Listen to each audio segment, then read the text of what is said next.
Falo também sobre Corinthians e Vasco disputando um atacante uruguaio, pelo menos é o que garante uma rádio de lá.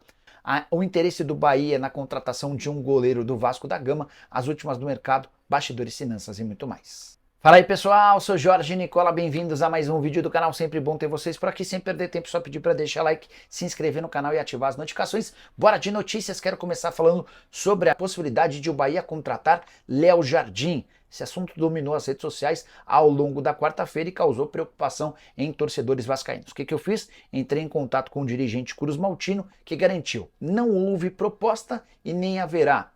O Vasco já fez de forma informal chegar aos ouvidos dos dirigentes do Bahia que não tem a intenção de negociar seu goleiro. Marcelo Santana, diretor executivo de futebol do Vasco, e Cadu Santoro, diretor executivo de futebol do Bahia, tem uma relação muito boa e já existiu essa conversa. Não adianta nem fazer proposta porque nós não vamos negociar. O Vasco, pelo contrário, trabalha na renovação do contrato do atleta, cujo vínculo se encerra em dezembro desse ano. Novo contrato deve ter duração de 4 anos, com belo reajuste salarial, além do aumento da cláusula de renovação ou de cláusula da multa rescisória. Só para complementar, o Vasco deveria ter renovado esse contrato com o Léo Jardim antes, né? Toda vez que você deixa para fazer essa renovação no último ano do contrato, você passa a correr riscos. O que salva a pele Cruz Maltina é que o Léo já se identificou com o clube e demonstrou a intenção de ficar no Vasco em 2025. Preciso falar agora sobre Corinthians e Vasco de olho em Brian Rodrigues. Uma rádio uruguaia afirma que o atacante, que é uruguaio, entrou na mira dos dois clubes brasileiros com direito a sondagens para o staff do atleta e também para o América do México, que é dono dos seus direitos econômicos. Esse namoro não é novo.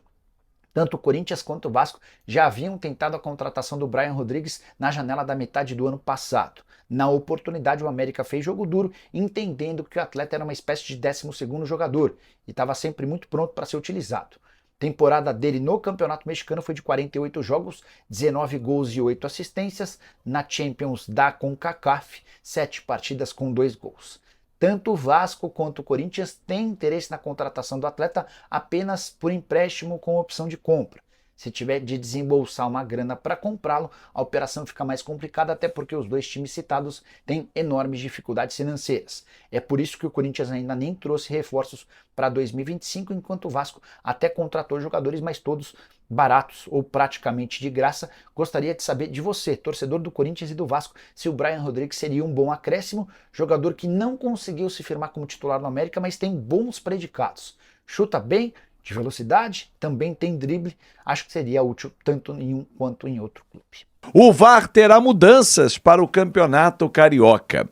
Vamos falar sobre Maurício Lemos. Chega ou não chega ao Rio de Janeiro? Está fechado ou não está fechado com o Vasco da Gama, o zagueiro que vem do Atlético Mineiro? Léo Jardim a caminho do Bahia? E claro, quinta-feira, a partir de hoje, nós vamos sempre fazer um Recordar é Viver, um grande time, um grande momento. E na minha memória já tem um grande para falar com você. Quero que você escreva uma grande recordação do Vasco da Gama, que tem muita história para contar. Já coloca aqui nos comentários. Vou começar com o VAR. Diferentemente do ano passado, finalmente, a Federação de Futebol do Estado do Rio de Janeiro resolveu abrir o cofre, né? Não dá premiação, mas pelo menos vai botar uma equiparidade, né? Algo igualitário durante todo o campeonato, que é o VAR, em todas as partidas do Campeonato Carioca. Você lembra que no ano passado, apenas nos clássicos, nas semifinais e na final. Mas o campeonato não se resume a essas partidas, elas são as mais importantes, porém não são únicas. Mas nesse ano, o presidente Rubens Lopes resolveu investir realmente no tamanho do campeonato, que tem 4 gigantes: Vasco, Flamengo, Fluminense e Botafogo. Então o VAR vai estar presente em todas as partidas do Campeonato Carioca. A nossa estreia já é sábado, contra o Nova Iguaçu, jogando em casa, no estádio de São Januário, né? O Nova Iguaçu é o mandante, mas nós vamos jogar dentro da nossa casa. Um detalhe do VAR que chama a atenção, além de ter participação em todas as partidas, é que a linha, quando você vai traçar o impedimento, ela vai ser mais grossa. Então ela vai beneficiar o atacante em prol do gol, né? Para não ter aquela dúvida, um detalhe, um pedaço do ombro e tal. Então a linha mais grossa vai ser traçada e você, torcedor, vai sempre ter a tendência de ser pró-ataque. Um outro detalhe, anteriormente no Campeonato Brasileiro mostrava no telão o lance sendo revisado. Vai mostrar que o lance está sendo revisado, né? Qual é a possibilidade, impedimento, checagem de pênalti e tal. E depois que ele for revisado, ele mostra no telão, não durante a checagem. Essa é uma outra mudança para o campeonato estadual. Agora, a única coisa que me chama a atenção é, será que todos os estádios terão capacidade tecnológica para isso? São Januário sim, Maracanã sim, Newton Santos sim, e os outros? Volta Redonda sim, mas e os outros? Vamos ver se todos terão um telão de alta definição, né? Enfim, para que o torcedor possa acompanhar, porque ele é parte do espetáculo. Maurício Lemos ainda segue em Belo Horizonte, resolvendo os últimos detalhes, mas a informação que eu tenho é que já está tudo acertado com o Vasco. Não está assinado, mas tudo acertado. Pode ter uma reviravolta? Pode até acontecer o que seria surpresa. O Vasco está contando com o Maurício Lemos para a zaga nesse ano. Ele segue ainda em BH. O Bahia fez uma sondagem ao Léo Jardim. Léo tem contrato até o fim do ano. É um jogador que o Vasco vai contar sim. E a tendência é renovação até antecipada, assim como o Verratti, mas tudo dentro de um cronograma, de um planejamento, sem atropelar a parte financeira do Vasco da Gama. Afinal de contas, o presidente Pedrinho vem norteando a sua direção dentro de uma gestão responsável, em que nós, às vezes, torcedores, nos encontramos dentro de uma emoção, tem que contratar, não quero saber, não quero que pague dívida, eu quero é time, aquelas coisas todas, aquelas narrativas, aquelas bravatas que nos levaram a esse fundo do poço, né? Mas, enfim, o norte hoje é, dentro de um planejamento, dentro de um orçamento, buscar a permanência dos melhores jogadores no Vasco da Gama. Bom, vou aproveitar que hoje é quinta-feira, e vou toda quinta-feira trazer um grande momento do Vasco, um grande time, um grande jogo, enfim, um recordar é viver de um grande momento. E olha, 1987, o primeiro título que vem à minha cabeça como torcedor, eu tinha 10 anos de idade, Tita fez um belíssimo gol no Maracanã. Era um triangular final em que o Vasco venceu o Bangu por 4-0, o Flamengo venceu o Bangu por 1-0, e aí o grande jogo, afinal, o Vasco vence o Flamengo por 1-0. Azevedo, mas até quando o Vasco vai viver só contando histórias? Gente, enquanto tiver a existência do Vasco da Gama, a sua história tem que ser contada. E essa história que eu quero contar para você, torcedor, para quem é mais novo não viveu, para ter conhecimento, mas também para mostrar que nós não estamos aqui por um acaso. O ano era 1987, Romário, um garoto que tinha subido 2 anos antes, foi o artilheiro da competição com 15 gols. Roberto Dinamite, já um experiente, campeoníssimo pelo Vasco brasileiro, carioca, foi o vice-artilheiro com 15. E Tita, multicampeão por onde passou também, no Vasco não foi diferente, fez o gol do título, 12 gols.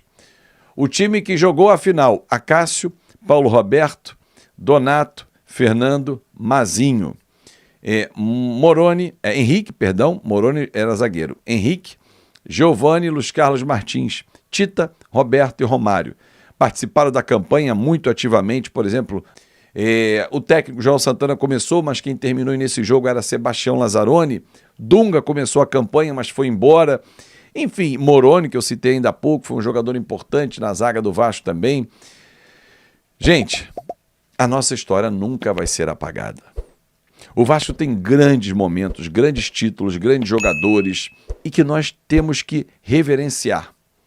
E olhar para trás para pegar ensinamentos, para construir a nossa estrada para frente. A estrada é longa, a estrada ainda tem muito barro, tem muita pedra, tem muito obstáculo, mas o nosso carro, a nossa força da torcida, como se fosse um 4x4, que enfrenta qualquer obstáculo e passa por cima e vai embora, essa é a nossa torcida. A torcida do Vasco da Gama é como se fosse um carro 4x4. Enfrenta qualquer batalha, qualquer desafio e vence. E espera que o carro não seja a única alegria, ou seja, a torcida seja a única alegria. Que esse ano de 2025 possamos ter momentos, e momentos longos de alegria. Chegar nas competições, disputar em condições, brigar, sempre na parte alta da tabela. Ganhar ou perder vai fazer parte do esporte. A forma como se negocia um jogo é que ela é inegociável para mim. A entrega dentro de campo. Porque se nós, torcedores, estivermos acompanhando um jogo em que dentro do campo aqueles caras que estão lá, os 11 titulares, os 5 que entram ao longo da partida, representarem o torcedor, se entregando, ganhar ou perder vai fazer parte. Mas a forma de atuar, de se entregar, ela é inegociável. Que o Vasco tenha uma excelente temporada. E que momentos como esse, 87, 88, 89, 92, 93, 94, 97, 98, 99, 2000, 2003 e por aí vai, 2011, enfim, gente, 15, 16, vou elencar vários anos de conquistas. Mas que nós possamos olhar para trás, pegar ensinamentos, beber na juventude ou na fonte daquela juventude de grandes jogadores e trazer para esse espírito um espírito vencedor e de apoio, como sempre foi do torcedor. Qual foi o grande momento que marcou você como torcedor? Escreve aqui para eu poder ler. Isso aí, então, torcedor vascaíno, quero sua opinião sobre essa possibilidade do Vasco trazer Brian Rodrigues. Está disputando a negociação do jogador com o Corinthians. O Corinthians também está interessado na aquisição do atacante uruguaio. E também sobre Léo Jardim, né? O Bahia estava interessado na contratação do jogador, do goleiro vascaíno, mas o Vasco já aproveitou para de imediato responder ao Bahia dizendo que não adianta nem fazer proposta, que não será ouvida, não será respondida. O Vasco tem a intenção de renovar por mais 4 anos com Léo Jardim e as negociações seguem avançadas para isso. O Vasco não pretende se desfazer do goleiro, não quer nem saber de ouvir nenhuma proposta de clubes interessados no goleiro agora, neste momento. Então é isso aí, torcedor. Esse é o vídeo da nossa tarde. Deixa o like no vídeo, se inscreve no canal, ativa o sininho de notificações para sempre receber os conteúdos do Eterno Vasco Oficial. Forte abraço.